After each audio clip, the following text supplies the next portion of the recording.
Joining me now from Washington, D.C., Senior Research Associate at the Federation for American Immigration Reform, or FAIR, Spencer Raley. Spencer, this is the exact reason, I kind of chuckle here, but it's the exact reason why the Trump administration wanted to pose the question in the census citizenship, right?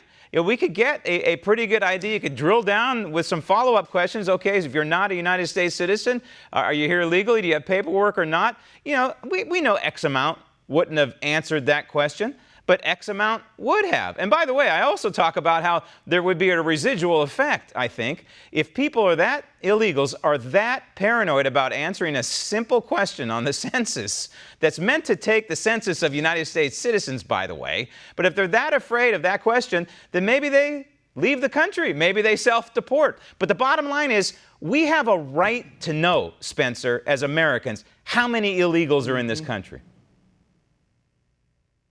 Yes, absolutely, we do. And this is one of the main reasons we ask this question, is because there is so little information available to the American public on this topic of simply how many illegal aliens are in the United States. And we believe that if there were a mandatory census question where we drilled down deeper into this issues, a lot of politicians would not like the answer that they get. All right, so you folks at FAIR, you're doing your job, right? You're investigating and you're tallying, trying to do the job of the census takers, and you've come up with a number of 14.3 million estimated, and I do want to underline estimated, population of illegals in this country. The truth is, Spencer, that's a big number, and it's bigger than the 11 million that's been floated out there for decades, which is an impossibility, as I've pointed out on this program many times. 11 million has been stuck there for decades. 14.3 million, that's larger, obviously, than 11 million, but we simply don't know the actual number, do we?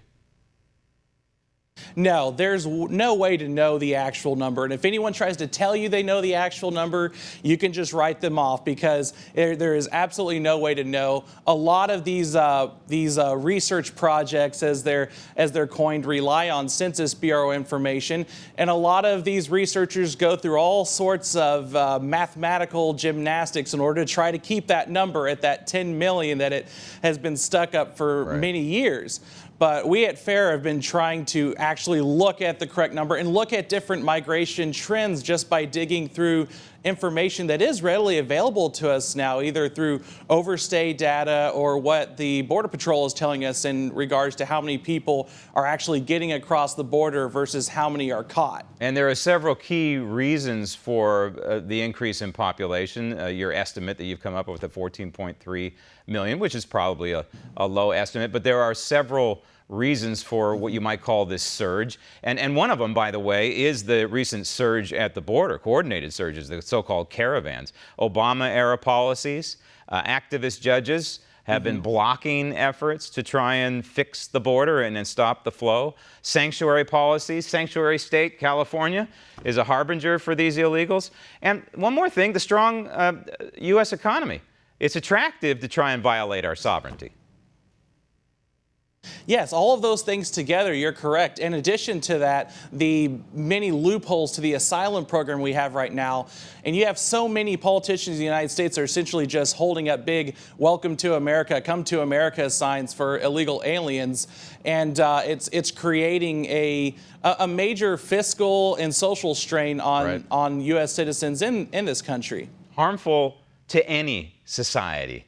Even the United States, the greatest country on the planet, it's harmful for all societies to be attacked by waves and waves of illegal immigrants over the decades, and it needs to stop for all countries, and it certainly needs to stop for the United States. Spencer, thank you. Want to see more videos like this? Click on the link below and subscribe to One America News on YouTube, and call your cable provider and kindly demand that One America News is added to your lineup. Call and subscribe today.